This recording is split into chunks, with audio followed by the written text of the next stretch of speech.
So in the wake of the Christianity Today article, and by the way, Christianity Today, for anybody who doesn't know, they say they are a prominent evangelical publication. Their editor published an op-ed condemning President Trump, calling for his impeachment because of the Democrats' Ukraine nonsense, and because of President Trump's so-called lack of moral character. The editor's words, not mine. This publication tried to shame evangelical Christians for voting and for supporting President Trump.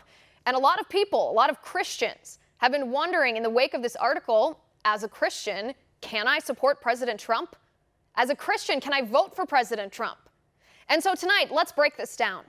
The first objection from the holier-than-thou never-Trumpers is that character matters. They claim President Trump, because he's been married 3 times, divorced twice, formerly bragged about his promiscuity, they claim he lacks moral character. Okay, first of all, character does matter. Of course character matters. But we've all sinned and fallen short of the glory of God. Imagine if the only people who were allowed to lead our country were those without sin.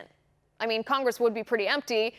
But in all seriousness, of course, personal character matters. And it would be ideal if all leaders were moral role models. But personal character is not the only kind of character that's important in a public official. What else matters? The impact a president has on the moral character of our nation. This is what I mean. Take President Obama, for example. He seems like a fairly good guy in his personal life. Married for 25-ish years, father to 2 daughters. Great. Good for him, sincerely. That's good personal character. But what about his moral impact on the character of our nation? That was abysmal. Obama refused to vote for medical care for babies born alive after botched abortions. Born alive. He attacked religious liberty. He undercut traditional marriage. He celebrated the transgender ideology. He stifled free speech and put government in control, violating the inherent liberty and free will given to us by our Creator. Now contrast that with President Trump. What is President Trump's impact on the moral character of our nation?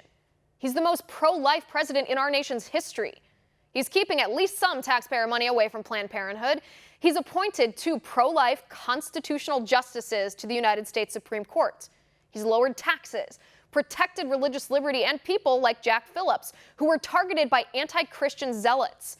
He's championed free speech, self-defense, national security, and a strong economy that fosters the free will and inherent liberty given to all Americans by our Creator. You can also look at it this way. The holier-than-thou never-Trumpism serves as a spoiler. And if you spoil President Trump's chances of winning re-election, then what do you get? Bernie Sanders? Elizabeth Warren? How does this make you conservative, first of all, but how does it protect Christian values? How does it make you different than the radical leftists? Because never-Trumperism offers no alternatives except online virtue signaling and shaming of Christians who vote for President Trump.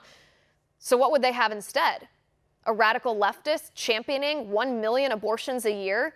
A President Warren wearing a Planned Parenthood scarf at her inauguration? President Bernie Sanders banning Christians from serving in public office like he tried to do with OMB Director Russell Vought because of Vaught's belief in the gospel. There's absolutely no moral superiority in that.